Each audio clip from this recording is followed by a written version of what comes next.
Buenas tardes, me presento. Soy Eduardo Calvo de Bermúdez y en mi grupo vamos a hablar sobre un caso de depresión mayor con ansiedad generalizada. Aquí podemos ver el índice y van a ser todos los temas que vamos a tratar a continuación. Aquí estamos los integrantes y los datos de afiliación. Por respeto a la paciente y para guardar su identidad, vamos a utilizar únicamente sus siglas, que son GASSC. La paciente tiene 20 años, nació en Huancayo, aunque actualmente está residiendo en Lima. Su fecha de nacimiento fue el 6 de noviembre del 2001. Actualmente presenta secundaria completa y su estado civil es soltera. Su ocupación es estudiante, ya que está estudiando en una academia. Presenta una única hermana mayor, no procesa ninguna religión y se considera atea. Su lugar de residencia es La Victoria. La referente es la propia paciente y el motivo de consulta fue una evaluación sobre las áreas de ansiedad y depresión. La fecha de las evaluaciones fue el 26 de octubre del 2022 y el 31 de octubre del mismo año. La fecha del informe es el 2 de noviembre del 2022. En las técnicas utilizadas, hemos aplicado la entrevista, la evaluación y la observación. Y en cuanto a los instrumentos, aplicamos la escala de automedición de la depresión de Song, la escala ansiedad de estado rasgo, el inventario clínico multiaxial de Milo y el test de los monigotes. En el motivo de consulta, la paciente refiere que desde hace un periodo muy largo, alrededor de un año, se ha estado sintiendo angustiada, vacía y triste. Constantemente percibe irritabilidad que cada vez es mayor, y aunque ha intentado realizar actividades para no sentirse así, esto continúa, lo que le genera una gran frustración. Y actualmente se siente muy angustiada, ya que no encuentra manera de solucionar el problema, constantemente presentando pensamientos negativos sobre sí misma, lo que por las noches le genera dificultades para poder dormir. Muchas veces, cuando empieza a pensar sobre cómo le ha ido, siente que no ha logrado nada, lo que le hace sentir, en sus propias palabras, patética. Cuando intenta estudiar, no lo logra. Le cuesta concentrarse y se termina distrayéndose por justamente esos pensamientos negativos. Muchos de estos pensamientos negativos suelen ser comparaciones, ya sea con su familia o con antiguas compañeras. Al pensar en eso, le invade nuevamente una sensación de que está muy de lado, lo cual la lleva a sentirse eh, que no puede confiar en sus propias habilidades y le aterra no ser capaz de ingresar a la universidad y de poder recepcionar a su familia. En el porte, o mejor dicho, el comportamiento, la paciente, que es femenina, se identifica con su sexo biológico, su edad cronológica de 20 años con 10 meses. Presenta una tonalidad de piel trigueña, de rasgos andinos y con textura delgada. Acudió a la consulta con ropa de acuerdo a la estación del año, utilizando tonalidades oscuras como el negro y el plomo. En el comportamiento. Durante la primera sesión, la paciente, durante el inicio de la entrevista, mantiene el contacto visual. Sin embargo, a medida que se iba desarrollando la sesión, empezó a desviar la mirada, evitando el contacto visual con los examinadores al momento de responder las preguntas que se le realizaban. Asimismo, su porte al comienzo de la entrevista fue recta. No obstante, posteriormente llegó a adoptar una postura encorvada. En algunas ocasiones movió de manera rápida sus piernas, denotando nerviosismo y ansiedad. Por otro lado, al momento de responder ciertas preguntas, lo hacía de manera superficial. En otras dudaba sobre las respuestas. En la segunda sesión, la examinada, en el transcurso de la entrevista, sostuvo una postura colaborativa, a comparación de la primera. Sin embargo, al igual que en la primera sesión, no mantuvo el contacto visual con ninguno de los evaluadores. Ocasionalmente alzaba la mirada para hacer énfasis al narrar cómo se sentía. Asimismo, disimuladamente jugaba con sus piernas al moverlas de manera acelerada, reflejando signos de nerviosismo y ansiedad. La tonalidad de su voz empleada durante toda la entrevista también fue muy bajo, lo que denota una gran inseguridad. En la tercera sesión, la paciente se mantuvo exactamente igual de colaborativa que en la sesión anterior. Sin embargo, no presentó ningún comportamiento relevante este, para poder destacarlo. En cuanto a su actitud, a inicio de la entrevista pudimos observar que la actitud de la paciente era tranquila y dispuesta a cooperar. Sin embargo, se presenció un cambio durante la mitad hasta el final de la entrevista, mostrando actitudes de evitación, rehusándose a comentar de manera específica, evadiendo profundizar en temas específicos como los de sus relaciones personales, íntimas y afectivas. En el examen mental, a través de lo obtenido a través de la entrevista, podemos mencionar que la paciente se encuentra orientada en cuanto a persona y espacio, pero no en tiempo, debido a que mostró dudas al momento de responder por la fecha, teniendo un nivel intermedio de conciencia debido a los recurrentes espacios vacíos al momento de relatar aspectos de su historia de vida. En lo referente a la atención, respecto a este punto, podemos afirmar que la paciente muestra una atención de tipo selectiva, ya que en algunas ocasiones no prestaba mucha atención a las preguntas que se le realizaban. En cuanto a la memoria, se podemos mencionar que la evaluada probablemente presentaría amnesia selectiva, como un mecanismo de defensa ante acontecimientos traumáticos. Por otro lado, no se observaría problemas en su memoria inmediata. En cuanto a la percepción, se puede apreciar que la paciente no presenta ningún tipo de alteración, ya sean alucinaciones visuales o auditivas. En cuanto al pensamiento, se visualiza un autoconcepto negativo y distorsionado de sí mismo, lo que desencadena una perturbación emocional en la evaluada. En cuanto a su inteligencia, aparentemente tiene una inteligencia tipo promedio, debido a que su capacidad intelectual que manifestó al tener durante toda su etapa académica, asimismo durante las entrevistas realizadas.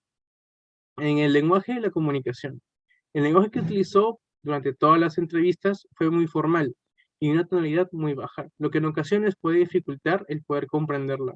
Asimismo, en algunas situaciones, no podía gesticular correctamente algunas palabras. Ahora, en su historia personal, desde el desarrollo del nacimiento a la infancia. La paciente manifestó haber nacido en condiciones apropiadas al tiempo de gestación, lo que corresponde a 9 meses completos. Mediante parto natural, su madre llevó un embarazo saludable, alimentándose a base de una dieta balanceada rica en proteínas y ácido fólico. En relación a sus primeros años de vida, se desarrolló de acuerdo al tiempo establecido. Asimismo, recibió las vacunas correspondientes a la edad a la que le correspondía. Durante su infancia, específicamente al comienzo de la etapa escolar, la paciente dio a conocer que se le dificultaba entablar relaciones amicales.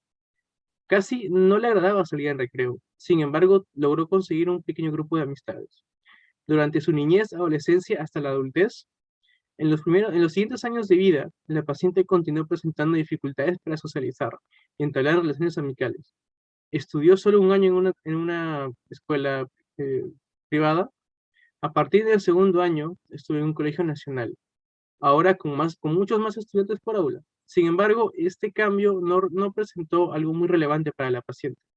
Ya durante su adolescencia, hasta la actualidad, manifestó sentir una profunda tristeza, temor y angustia ante momentos de tensión, además de mantener pensamientos distorsionados sobre sí misma. Algunos ejemplos pueden ser: si no lo consigo, no voy a valer nada. Tengo miedo a fallarle a mis padres y fracasar. Tengo miedo a no ser suficiente y no he conseguido nada hasta ahora.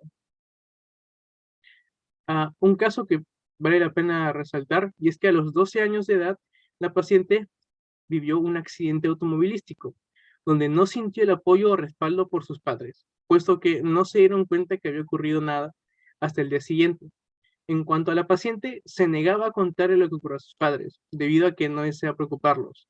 Sentía que al comentar todo lo que pasó los iba a incomodar y eso no le agradaba. Dentro de la etapa de adultez, la paciente mencionó que se encontraba enfocada únicamente en su preparación, dentro de una academia para postular a la universidad que deseaba. Este hecho origina en la paciente niveles de ansiedad, estrés y tensión muy altos, debido a los recurrentes pensamientos de fracaso que tiene. Asimismo, se limita a salir debido a que siente que pierde el tiempo en algo no productivo. Las ocasiones donde decide salir a distraerse es cuando su pareja y ella acuerdan un día para tener una cita, ya sea los fines de semana. Además, la paciente refiere que su pareja le brinda el apoyo constantemente cuando se ven, logrando sentirse más tranquila consigo misma. En su educación, en la etapa escolar, que vendrá a ser primaria y secundaria, logró obtener buenas calificaciones en sus promedios ponderados. No obstante, comentó que solía procrastinar en ciertas actividades de las asignaturas, que no eran de su preferencia. La paciente culminó su etapa escolar a la edad de 16 años, teniendo una mente la profesión que deseaba seguir. Sin embargo, después de un tiempo, cambió de idea en relación a ello, Al año siguiente, culminando sus estudios escolares, decidió ingresar a una academia como parte de la preparación para ingresar en la universidad, que sigue hasta actualmente. Continúa preparándose para ello, aunque ya ha pasado por 2 oportunidades en las que ha intentado ingresar y no lo ha conseguido. También manifiesta que el nivel de estrés y presión que le genera esa preocupación por haber perdido 2 oportunidades han sido muy elevado, y es por ello el temor a no ingresar o no llegar a estudiar en una universidad cada vez se ve más incrementado. En lo laboral, la paciente comentó haber trabajado en una oportunidad en un banco reconocido por el tiempo de 2 meses. También explicó que su contrato era únicamente de una semana, pero que gracias a su gran desempeño lograron aumentarle el tiempo. Manifestó que se sentía muy bien trabajando en aquella entidad bancaria. Todo el tiempo recibió un muy buen trato y le explicaron cada paso qué es lo que tenía que hacer en relación a sus funciones. Posteriormente a ello, en el presente año encontró otro trabajo, al que postuló y le aceptaron. Sin embargo, durante la etapa de la inducción se sintió muy presionada y agobiada, por lo que decidió renunciar y desde entonces no vuelve a trabajar. En cuanto a sus hábitos, intereses y entretenimiento, comentó que le agrada mucho la cultura japonesa, porque le gusta mucho pasar su tiempo viendo anime y leyendo mangas. Además, le llama la atención algunos videojuegos. No obstante, cuando se le preguntó directamente acerca de algún pasatiempo, ella afirmó que no tenía ninguno. Pero los fines de semana le gusta ver películas y series con su familia. En cuanto a sus relaciones interpersonales, la paciente durante todo el tiempo de la entrevista manifestó presentar dificultades para socializar o entablar relaciones amicales, con lazos fuertes de confianza. Asimismo, destacó no tener interés en crear otros vínculos afectivos. Todavía mantiene comunicación con algunas amistades del colegio. Sin embargo, no son muy frecuentes. Sobre todo, evita participar en reencuentros de promoción, ya que la paciente considera que tiene muy pocos amigos debido a lo que conoció gracias a sus otras amistades de su círculo más pequeño, ya que ella tiene la costumbre de conocer nuevas personas a través de las amistades que ya tenía. También recalca que no siente la necesidad de hacer más amistades, mucho menos amigos varones. Por lo tanto, en su red de apoyo, no considera mucho a sus amistades, sino más bien a su pareja actual, a quien recurre cuando no está pasando por un buen momento. Cuando le sucede algo, decide tomar una actitud más reservada para no incomodar a nadie o cargar sus problemas a otras personas. En su relación de pareja, comentó que actualmente cuenta con una pareja, que de hecho, cuando se le preguntó acerca del tema, su semblante cambió y notó mucha comodidad y felicidad y también tranquilidad. Manifestó que es la primera vez que tiene una relación, sintiéndose muy cómoda y segura estando ahí, pero a pesar de ello, en ocasiones, presenta inseguridad consigo misma, sobre todo pensamientos de inseguridad para su pareja, provocando estados negativos en su autoestima. Sin embargo, logra comunicar y expresar dichas emociones, recibiendo el apoyo y respaldo de todo momento por parte de su pareja. En cuanto a su vida sexual, de acuerdo a este ámbito y en relación a la educación sexual que recibió aparte de sus padres, la paciente afirma que fue muy paupérrima, puesto que en ningún momento tocaron tópicos como la identidad de género, las diferentes orientaciones sexuales, el autocuidado personal y métodos anticonceptivos, o incluso las ITS, refiriéndose a que únicamente le hablaron acerca de la abstinencia y preservar su pureza hasta el matrimonio. Respecto a la identidad de género, ella no presenta problemas al identificar con su sexo. Sin embargo, en algún momento sí presentó dudas en relación a sus preferencias y orientación sexual. En la actualidad, esas dudas han sido zanjadas. Por lo tanto, la paciente no mantiene una vida sexual muy activa con su pareja. Manifiesta que así es como se siente bien y no siente que sea necesario el sexo de otra relación de pareja. Conciertamente, en lo concierne a su periodo de menstruación, refiere que es irregular, puesto que no presenta periodos de sangrado con la vida regularidad, es decir, que durante varios meses seguidos no presenta ciclo menstrual. Mencionó que tiene varios quistes en el ovario, pero no mantiene una regularidad con las atenciones al ginecólogo. En cuanto a su salud, el paciente tuvo un accidente de tránsito a la edad de 12 años, donde aparentemente no tuvo problemas físicos graves, pero sí secuelas psicológicas, generando un trauma a los coches que avanzan en su dirección. También nos cuenta que no fue hospitalizada ya que prefirió irse a dormir para evitar preocupar a sus padres hasta el día siguiente, ya que sus padres recién lo percataron al encontrarla llorando y temblando dentro de sus sábanas. Aún así, los padres no la llevaron al hospital. Posteriormente, a la edad de 14 años, empezó a sospechar tener depresión, pero no fue hasta los 20 años que la paciente fue donde un psicólogo, donde fue diagnosticada con depresión y ansiedad. En la actualidad, la paciente presenta dificultades para concentrarse y para dormir. También manifiesta incomodidad frente a los efectos secundarios producidos por la ingesta de sus medicamentos antidepresivos. En cuanto a sus valores y creencias, la paciente considera que los valores más importantes son la honestidad, la solidaridad y la empatía, pero considera que para poder convivir en sociedad tenemos que ser sólidos, respetuosos e íntegros, también muy imparciales, con la mente abierta para poder conversar sobre cualquier tema, y rechaza completamente a las personas que suelen enojarse solo por una opinión. Muchas gracias. Bien, en cuanto a la historia familiar, el primer punto que se realizó fueron las condiciones históricas de la familia. Bueno, la paciente refiere vivir con sus papás, donde su madre tiene actualmente 45 años y su padre 47 años, ambos con secundaria completa y una hermana menor de 16 años que actualmente cursa el quinto grado de secundaria. Bien, sus padres son los dueños de una bodega. La paciente describe a su padre como alguien serio, muy trabajador, que rara vez le gusta discutir o conversar sobre temas que no le agradan. Con respecto a su madre, la describe como una mujer cariñosa y amable, pero a la vez le cuesta lidiar con los problemas. Por eso la paciente prefiere no incomodar a ambos padres, por lo que evita comentar aspectos de su vida personal. A comparación de su hermana menor, viéndola como una confidente, pese a no contarle mucho sobre ella misma. Sin embargo, aunque no mantiene una comunicación muy abierta con ella, ni mencionarle la mayoría de sus problemas, sí logra tocar algunos temas que son de gran relevancia.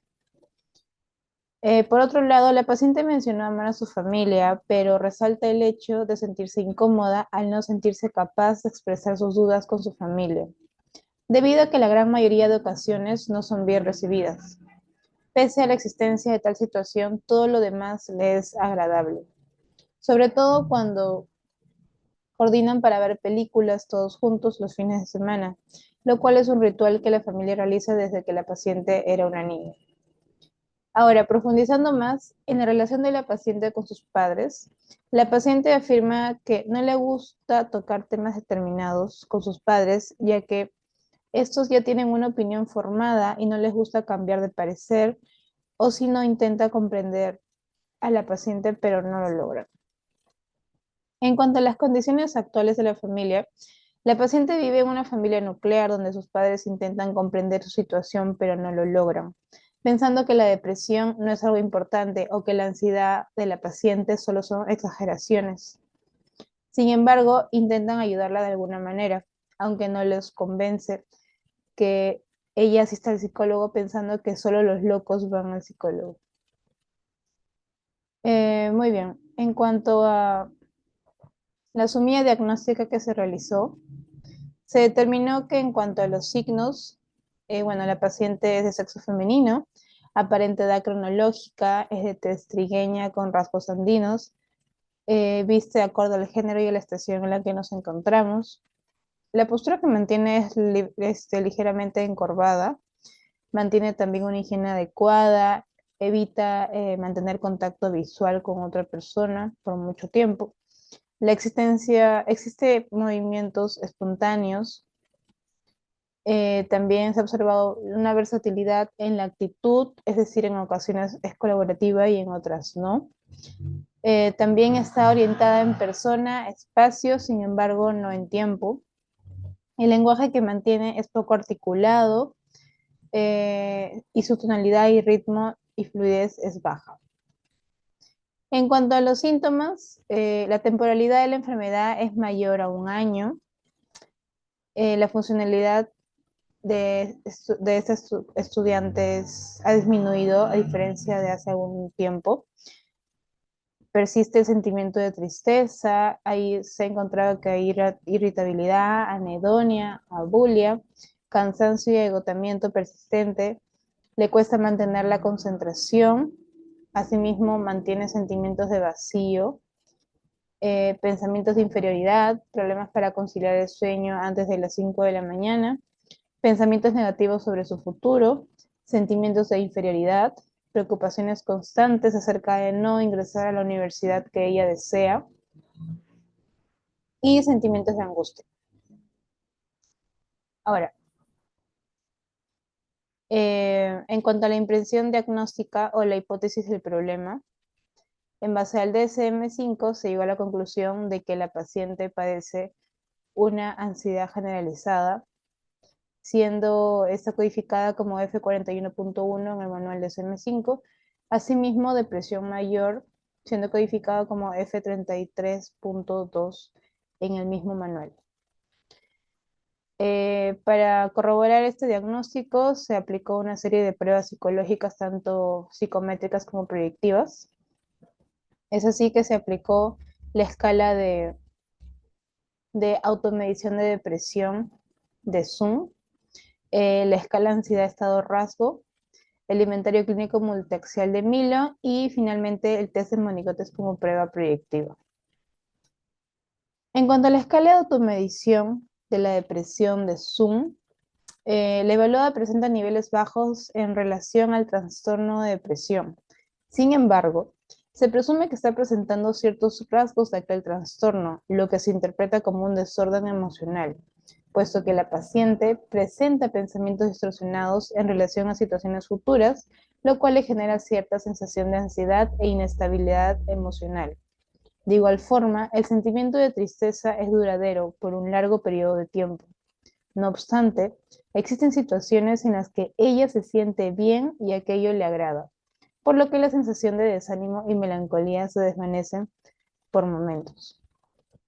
Ahora, si bien es cierto, la evaluada no presenta signos de depresión severos como para ser diagnosticada, sin embargo cumple con ciertos indicadores que representan señales o alertas para comenzar a trabajar de forma inmediata y no esperar a que la situación se agrave. De igual forma, se requiere trabajar en los pensamientos distorsionados conjuntamente con la autoestima y la autovaloración. En cuanto a la prueba aplicada a escala ansiedad-estado-rasgo, la paciente muestra un estado considerablemente alto de ansiedad durante la evaluación. Además, indica ser una persona que generalmente presenta un estado de ansiedad mayor que el resto de su grupo etario, lo que significa que presenta una predisposición a generar ansiedad en niveles altos con mayor frecuencia y facilidad en situaciones cotidianas. En cuanto al inventario clínico multiaxial de Milon 2, que también se aplicó, la paciente muestra un grado elevado de depresión, al igual que un trastorno de ansiedad. Asimismo, una tendencia al desorden delusional, el evitativo ligado a tendencias asociales. Esto indica que la paciente no solo posee un carácter depresivo y una inclinación para desarrollar un posible trastorno de ansiedad, sino también que posee las condiciones y características para generar una mayor tendencia a un estado depresivo, así como para mantenerla. Y finalmente, en cuanto al test de monigotes que se le aplicó, bueno, la evaluada denota encontrarse en un estado de cansancio y agotamiento mental, debido a un posible periodo de excesivo trabajo, lo cual produciría en ella estados de gran estrés, con desmotivación para no realizar algún cambio ante esta situación, sin denotar capacidad de adaptación, percibiéndose indiferentemente ante problemas que puedan suceder a su alrededor. Por otro lado, también es evidenciable un deseo por superar sus problemas actuales y así conseguir el estado ideal deseado, aspirando a ser una imagen modelo para las otras personas que conforman su círculo social, siendo un referente a seguir. Sin embargo, el estado en el que se percibe actualmente dificultará ese impulso. Eh, bueno, las técnicas que se utilizaron para la evaluación fueron la de entrevista, evaluación y observación de conducta. Esa es la interpretación cualitativa que ya se presentó y la interpretación cuantitativa de cada una de las pruebas, tanto de la escala de automedición de la depresión de Zoom, como la escala de ansiedad estado rasgo, STAI. Por aquí podemos encontrar el inventario clínico multiaxial de Milon 2 y finalmente el test de monigotes, que es la prueba predictiva que también se aplicó. Muy bien, en cuanto al diagnóstico presuntivo nosográfico, Eh, Podemos decir que en base a todos los instrumentos y técnicas utilizadas, podemos deducir que la paciente, al cumplir con los siguientes criterios en base al DSM-5 de depresión mayor, codificado en el mismo manual como F33.2, que mantiene un estado de ánimo deprimido la mayor parte del día, casi todos los días, según se desprende de la información subjetiva. Por ejemplo, se siente triste, con sentimientos de vacío y sin esperanza. Eh, También existe una disminución importante del interés o el placer por todas o casi todas las actividades la mayor parte del día, casi todos los días, como se desprende de la información subjetiva o de la observación. También, por otro lado, tenemos la pérdida importante de peso sin hacer dieta o disminución, o aumento de peso, aumento del apetito casi todos los días. Así como el insomnio, que también se presenta casi todos los días, así según como refiere la paciente, la fatiga o pérdida de energía casi todos los días, el sentimiento de inutilidad o culpabilidad excesiva, inapropiada, que puede ser delirante, esto casi todos los días, no simplemente el autorreproche o culpa por estar enfermo. Por otro lado, la disminución de la capacidad para pensar o concentrarse o para tomar decisiones casi todos los días a partir de la información subjetiva o de la observación por parte de otras personas. En cuanto a la ansiedad generalizada codificada en el manual de DSM-5 como F41.1, bueno, algunos criterios diagnósticos o los más relevantes que se han encontrado en el caso son la inquietud o sensación de estar atrapado con los nervios de punta, facilidad para fatigarse, dificultad para concentrarse o quedarse con la mente en blanco, problemas de sueño, ya sea dificultad para dormirse o para continuar durmiendo, mantener un sueño inquieto. En este primer cuadro tenemos como objetivo el analizar una situación que desencadenaría un pensamiento depresivo, así como poder comprobar cómo se establecen esos estímulos antecedentes que favorecen o dificultan la aparición de una conducta en específico y las consecuencias de las mismas. Dentro del estímulo discriminativo tenemos el externo e interno. En el externo podemos observar que la paciente evita el tener que comentarles sobre su situación debido a que no quiere cargarlos con una mayor angustia o preocupación de los que ya tienen. En el interno, la paciente muestra dificultades para expresarse emocional y físicamente frente a sus padres, debido a que ellos cargan ya con demasiadas cosas y ella piensa que al cargarlos con esto más, sus padres ya tendrían muchas más preocupaciones. En la respuesta cognitiva podemos ver que existen pensamientos negativos, tales como: si les cuento a mis papás lo que me está sucediendo, será peor porque ellos ya tienen muchos problemas. Yo ya estoy muy grande y tengo que solucionar mis problemas por mi propia cuenta. No me gusta dar preocupaciones, así que mejor no le digo a nadie lo que estoy sintiendo. No quiero molestar a nadie. En emocional, pues tenemos temor, nerviosismo, ansiedad. En lo fisiológico, poner excusas o decir a todo que se encuentra bien. Hacer como si nada le ocurriera, pese a que se siente muy mal por dentro, o lo contrario, quedarse callada. Y sobre todo, evitar opinar frente a cualquier otra persona. En consecuencias, a corto plazo, evitar preocupar a sus padres. Esto vendría a ser un refuerzo positivo. Y a largo plazo, sentimientos de soledad, un castigo positivo, incomunicación con los padres, igual. Y por último, aumento en la intensidad de las emociones negativas, de nuevo un castigo positivo. Con este segundo cuadro tenemos como objetivo el poder realizar un análisis funcional en el que podremos analizar de forma un tanto más precisa cómo es que nuestro paciente manifiesta ansiedad ante ciertas situaciones.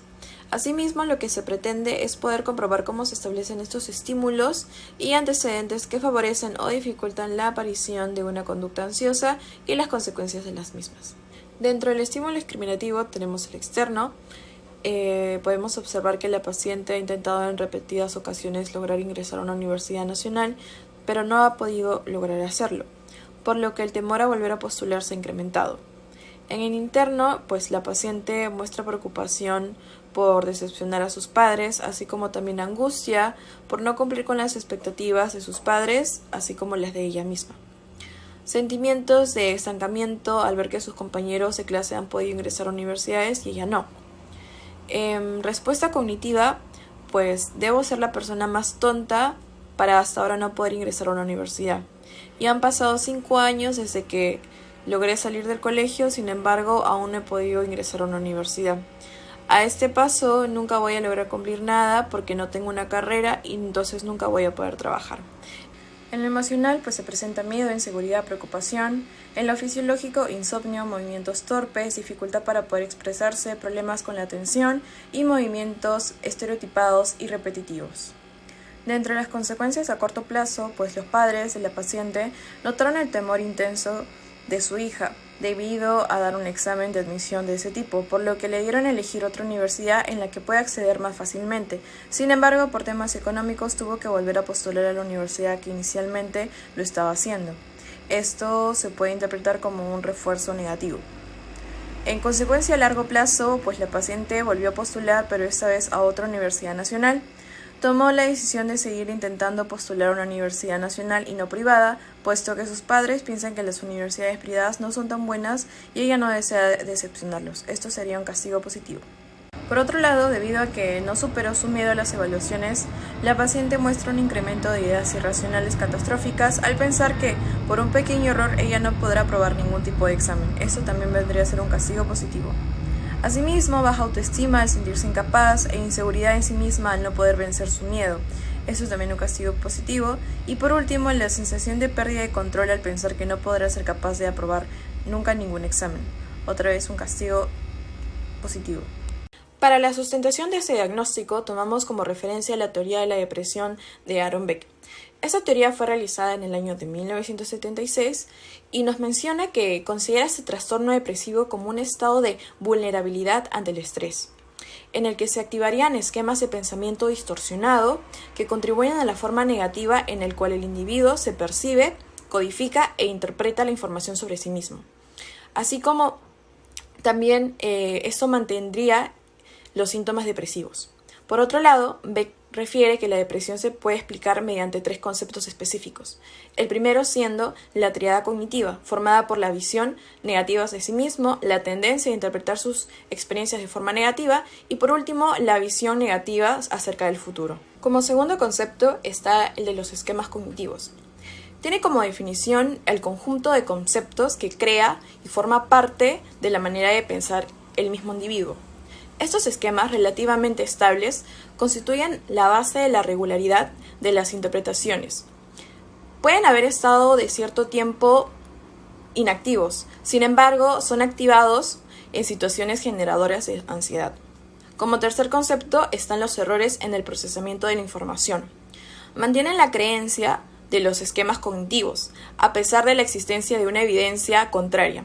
Estos errores son como el catastrofismo, la inferencia arbitraria, la abstracción selectiva, la generalización excesiva y el pensamiento absolutista. Ahora, en relación con nuestra paciente y esta teoría, podemos hacer énfasis en que el problema originario sería esta tendencia a mantener una visión negativa sobre sí misma, de su entorno y sobre todo de su futuro, debido a una inadecuada formación dentro de los esquemas cognitivos, así como el error en el procesamiento de información. Por otro lado, aunque pudiese hacerse una interpretación alternativa, un poco más plausible, no lo podrá realizar, debido a que el tipo del pensamiento en la paciente es absolutista negativista, así como el de esta tendencia a generalizar de forma excesiva, puesto que las emociones y conductas típicas de la paciente están determinadas en gran medida por la forma negativa en la que percibe e interpreta la realidad, causando este estado depresivo. Como segundo autor de referencia propusimos a Lang, quien en 1968 postula la teoría tridimensional de la ansiedad. Según nos afirma esta teoría formulada en los años 60, que tanto la ansiedad como las respuestas pueden ser observadas a través de 3 niveles de respuesta. Estos son el cognitivo, el motor y el fisiológico, así como también las respuestas que dan en cada nivel se interrelacionan entre sí, pero que son expresados de maneras diferentes dependiendo de cada individuo. Dentro del nivel cognitivo subjetivo, se basa en los pensamientos o ideas del carácter subjetivo que influyen en las funciones superiores. La ansiedad más que nada se caracteriza por sentimientos de preocupación, tensión, miedo, malestar, hipervigilancia, inseguridad, sensación de pérdida del control ante situaciones, temor a exponer las propias dificultades, pensamientos negativos, propios o sobre el entorno, así como también dificultad para poder concentrarse a pensar y estudiar. Esto lo hemos visto también en nuestro paciente. cabe resaltar. Dentro del nivel fisiológico, pues encontramos que son las consecuencias de activar varios sistemas orgánicos del cuerpo, como la activación del sistema nervioso autónomo y motor, así como también del sistema nervioso central, el inmune, el endocrino y el respiratorio. Esas alteraciones y activaciones de los sistemas respiratorios causan una dificultad en la persona para poder respirar, así como también la activación de las glándulas sudoríparas, es decir, se da una sudoración excesiva, dificultades para poder deglucir y la tensión muscular, así como otros desórdenes psicofisiológicos, como los dolores de cabeza, náuseas, mareos, que son los más comunes. Por otro lado, también están las contracturas musculares. Dentro del nivel motor o conductual, pues se comprende como un comportamiento observable que son consecuencias de diversas actividades. Aquí aparecen manifestaciones motoras tales como la hiperactividad, movimientos estereotipados, torpes o repetitivos, la tensión facial, el llanto, la dificultad para poder hablar, pronunciar, el tartamudeo, el aumento en el consumo de alimentos y bebidas, quedarse con la mente en blanco, disociar, respuestas de evitación o situaciones que producen ansiedad, etc. En cuanto a conclusiones, finalmente y después de haber hecho todas las evaluaciones realizadas, se ha podido concluir que la paciente requiere de un soporte emocional y sobre todo acompañamiento, con el propósito de poder trabajar en su autoestima, valorización personal, asimismo el poder fortalecer ambos aspectos ya que son la base para un buen desenvolvimiento en la sociedad. Consecutivamente, en este caso, es pertinente poder trabajar de manera conjunta con los miembros de su familia primaria, es decir, su padre, su madre y hermana, puesto que ella necesitará de una compañía de apoyo durante este proceso de intervención, igualmente después de ello, tomando en cuenta los posibles riesgos que podrían provocar una recaída. Como primera recomendación, el poder aprender a reconocer cuando entra en un estado ansioso será provechoso para poder mejorar su capacidad de gestionamiento al experimentar emociones y pensamientos negativos. Para esto se sugiere realizar primero el reconocimiento de su estado emocional, es decir, saber identificarlo. Por ejemplo, lo podré identificar al experimentar una situación desagradable, debido a que se dará una alteración orgánica como un aumento en el ritmo cardíaco, sensación de calor o disminución de calor, ganas de vomitar, dolor en el estómago, en la cabeza, etc. Como segundo paso está la reestructuración cognitiva, es decir, cambiar la forma en la que se piensa. Esto tiene como objetivo el poder modificar los pensamientos por otros. Por ejemplo, si usted piensa, nada sale bien, fracasaré como siempre, en vez de eso, dígase, es normal poder cometer errores, pero también son una oportunidad para poder aprender de ellos y mejorar. Como adicional a la primera recomendación, estaría el aprender a cómo resolver problemas, teniendo como objetivo el poder enseñarle a la paciente a encontrar maneras alternativas de poder solucionar los distintos problemas que se le puedan presentar en su día a día. Los pasos de esa técnica son 7, que el primero sería definir el problema. Esto consiste en poder buscar el origen o las causas que dan lugar a la situación que se está viviendo, intentando responder a las siguientes preguntas. ¿Qué va mal? ¿Qué ocurre? Segundo, el poder analizar las causas. Es importante tener presente el porqué del conflicto. Todo lo que ocurre tiene una o varias causas. Saber analizarlas ayudará a poder resolver la situación. Tercer paso, el definir los objetos para actuar. Antes de emprender cualquier acción se debe tener en claro qué es lo que se quiere conseguir con esa situación o conflicto, preguntándose, ¿queremos solucionarlo? Cuarto, generar alternativas. Se deben buscar diferentes formas de resolución de conflicto y pensar qué es lo que se puede hacer desde un punto de vista positivo. Aunque en el momento pueda parecerle un tanto imposible, cada situación de conflicto tiene una multitud de soluciones posibles. Es por eso que hay que pensar en todas ellas. Quinto, elegir las alternativas apropiadas. Siempre que se tomen decisiones, se ha de preguntar qué es lo que se debe hacer y cuál es la forma más adecuada para poder actuar. La clave para ello es poder prever las posibles consecuencias que puedan tener cada alternativa que nos ha ocurrido. Así podremos valorar cuál es la más adecuada y por ende es pensar antes de actuar. Sexto, poner en práctica la solución elegida. Una vez que se tiene claro de qué manera se puede solucionar este problema, hay que llevarlo a la práctica, eligiendo la manera más adecuada. Como último paso, sería el de poder evaluar los resultados. Obviamente, las consecuencias de las acciones llevadas a cabo dirán si la resolución del conflicto ha sido positivo o no. Lo que quiere decir que, en base a las experiencias que haya podido tener de esta resolución de conflictos, usted de manera reflexiva podrá pensar si esa manera de resolver los problemas fue efectiva o no. Ahora, como medida de seguimiento, la realización de un diario emocional con el objetivo de que la paciente pueda poder reconocer sus emociones y encontrar formas sanas y adecuadas de expresarlas será muy provechoso, debido a que dicha actividad consiste en llevar un diario donde se puedan anotar todos los pensamientos y emociones, ya sean negativos como positivos, así mismo como las sensaciones físicas, donde podrá explicar cómo se desarrollaron dichas circunstancias que hacen que las emociones aparezcan, para posteriormente y con la ayuda de un profesional se pueda revisar y brindar sugerencias donde se buscará posibles alternativas a utilizar para la paciente a la hora de lidiar con las mismas. Como última recomendación y algo extra, se recomienda el poder realizar actividades que impliquen la realización, valga la redundancia, de movimientos corporales, tales como ejercicios de actividad física, ya sean deportes, caminatas, no mayor a media hora, con la finalidad de que pueda despejar su mente y ver los acontecimientos desde otra perspectiva, cuando experimente sensaciones desagradables, más que nada. De esta manera podrá ser capaz de gestionar de nuevo sus emociones conectando con ellas al estar en un estado un poco más tranquilo, que hacen que las emociones aparezcan, para posteriormente y con la ayuda de un profesional se pueda revisar y brindar sugerencias donde se buscará posibles alternativas a utilizar para la paciente a la hora de lidiar con las mismas. Como última recomendación y algo extra, se recomienda el poder realizar actividades que impliquen la realización, valga la redundancia, de movimientos corporales, tales como ejercicios de actividad física, ya sean deportes, caminatas, no mayor a media hora, con la finalidad de que pueda despejar su mente y ver los acontecimientos desde otra perspectiva, cuando experimente sensaciones desagradables, más que nada. De esta manera podrá ser capaz de gestionar de nuevo sus emociones conectando con ellas al estar en un estado un poco más tranquilo.